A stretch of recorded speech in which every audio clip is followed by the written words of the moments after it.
শুক্তো রান্নার রেসিপি অবশ্যই দেখে নিন। বেলি রান্নাঘরে আপনাদের সকলকে স্বাগত জানাই। আজকে শুক্তো রেসিপি শেয়ার করব।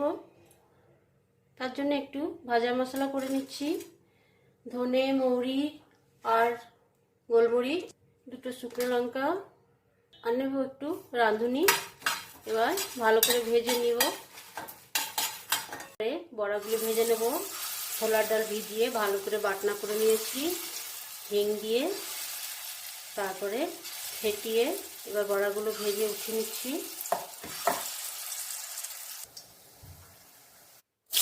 সবজিগুলো ভেজে নেব।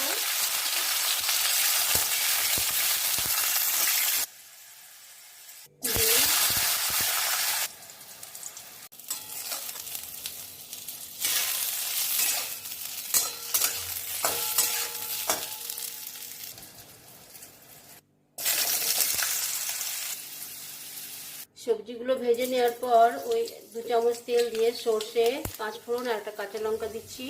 তেলের মধ্যে হলুদ দিয়ে সজনে ডাঁটা, আলু, লবণ দিয়ে ঢাকনা দিয়ে রান্না করব। খুব তাড়াতাড়ি সজনে ডাঁটা এবং আলু সেদ্ধ হয়ে যাবে।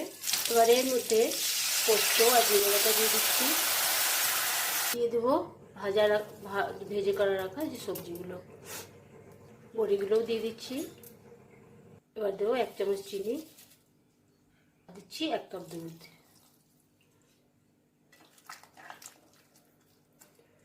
আগে লবণ দেওয়া আছে, একটু লবণ দিয়ে 5 মিনিট লো আছে রান্না করে নেব। তৈরি হয়ে গেছে। উপর থেকে ভাজা মশলা দিয়ে নামিয়ে নেব। এভাবে রান্না করে অবশ্যই খাবেন।